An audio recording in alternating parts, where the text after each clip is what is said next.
Shalom saudaraku yang dikasihi di dalam nama Tuhan kita, Yesus Kristus, Juru Selamat kita yang hidup. Salam sejahtera, salam kasih di dalam nama Yesus. Kiranya berkat, anugerah, damai sejahtera, dan sukacita yang melimpah oleh Roh Kudus menyertai kita semua.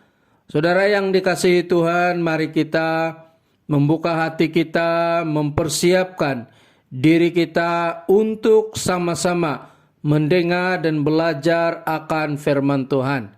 Hari ini kita belajar dan mendengar firman Tuhan yang diambil di dalam 3 Yohanes 1 ayat 4. Sekali lagi 3 Yohanes 1 ayat 4. Dan saya akan bacakan dalam terjemahan bahasa Indonesia. Begini bunyi firman Tuhan. Bagiku tidak ada sukacita yang lebih besar daripada mendengar bahwa anak-anakku hidup dalam kebenaran. Demikian pembacaan firman Tuhan. Saudara yang dikasihi oleh Tuhan, kita masih lagi belajar tema mengenai sukacita. Dan pada minggu ini, subtema kita, hidup dalam kebenaran mendatangkan sukacita yang besar. Saudara yang dikasihi oleh Tuhan, sebagai anak-anak Tuhan, sebagai orang percaya, hidup dalam kebenaran memang sesuatu yang penting dan yang Tuhan Yesus inginkan di dalam kehidupan kita. Firman Tuhan di dalam 1 Petrus 2 ayat 24 terjemahan Indonesia, Ia sendiri telah memikul dosa kita di dalam tubuhnya di kayu salib, supaya kita yang telah mati terhadap dosa hidup untuk kebenaran. Sekali lagi, hidup untuk kebenaran. Tuhan Yesus Kristus sudah menebus kita dari dosa di atas kayu salib, supaya kita yang sudah meninggalkan dosa dapat hidup dalam kebenaran. Jadi, hidup dalam kebenaran memang sesuatu yang Tuhan inginkan dan patut kita lakukan. Saudara yang dikasihi oleh Tuhan, memang hidup dalam kebenaran mendatangkan sukacita yang besar. Firman Tuhan yang sudah kita baca, Rasul Yohanes bersukacita dengan sukacita yang besar karena orang percaya, yaitu orang yang percaya kepada Yesus, hidup dalam kebenaran. Dalam firman Tuhan yang sudah kita baca, Rasul Yohanes mengungkapkan sukacita yang besar dengan berkata, tidak ada sukacita yang lebih besar daripada mendengar bahwa anak-anakku hidup dalam kebenaran. Anak-anakku yang dimaksudkan oleh Yohanes di sini adalah anak-anak rohaninya yang percaya kepada Yesus. Rasul Yohanes bersukacita dengan sukacita yang besar sebab orang percaya hidup dalam kebenaran. Di antara orang percaya yang hidup di dalam kebenaran adalah Gaius. Mereka terbukti hidup dalam kebenaran karena ada orang yang memberikan kesaksian bahwa mereka hidup di dalam kebenaran. Jadi bagaimana jemaat menyatakan bahwa mereka hidup di dalam kebenaran? Hidup dalam kebenaran harus nyata di dalam segala tindakan dan perbuatan. Secara khusus jemaat yang hidup dalam kebenaran dalam perikop firman Tuhan yang sudah kita baca ini adalah Gayus. Bagaimana Gayus menyatakan bahwa dia hidup dalam kebenaran? Yaitu yang pertama, Gayus bertahan menghadapi ajaran palsu.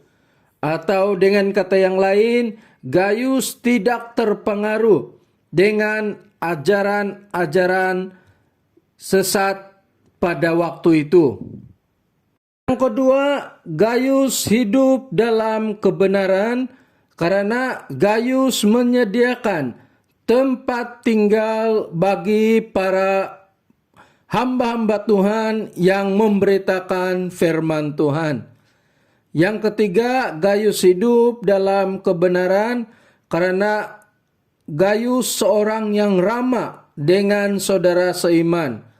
Sehingga ada orang yang mengecam Gayus karena dia terlalu ramah terhadap saudara seiman bangsa asing. Tetapi bagi Rasul Yohanes justru memang itu patut dilakukan sebagai anak-anak Tuhan. Saudara yang dikasihi oleh Tuhan, kita juga patut hidup dalam kebenaran.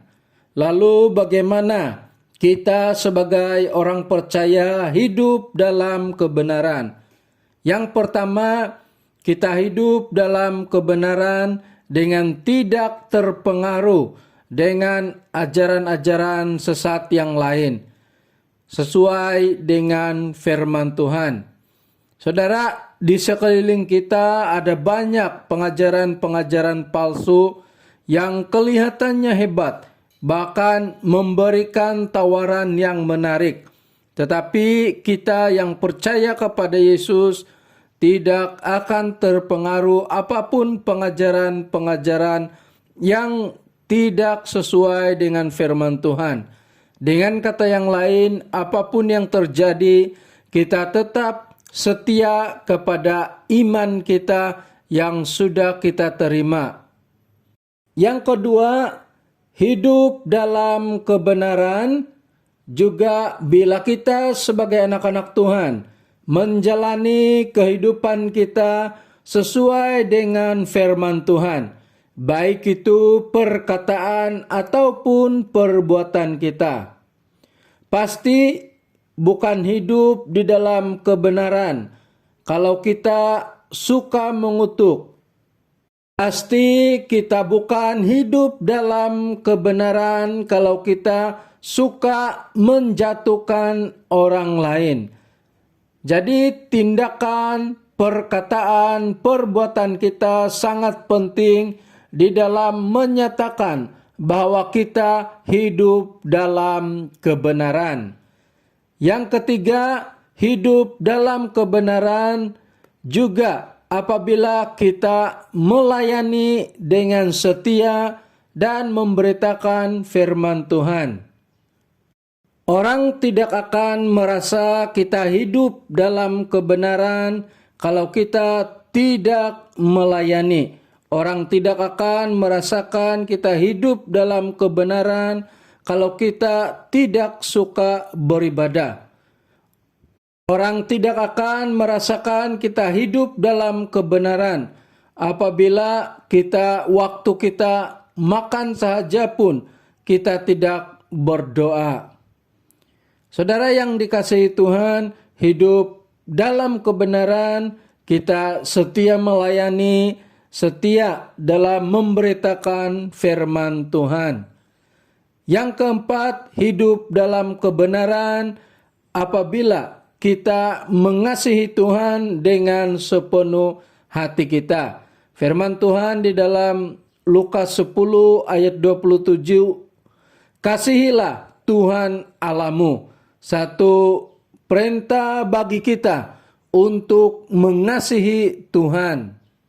Saudara, kita hidup dalam kebenaran apabila kita mengasihi Tuhan.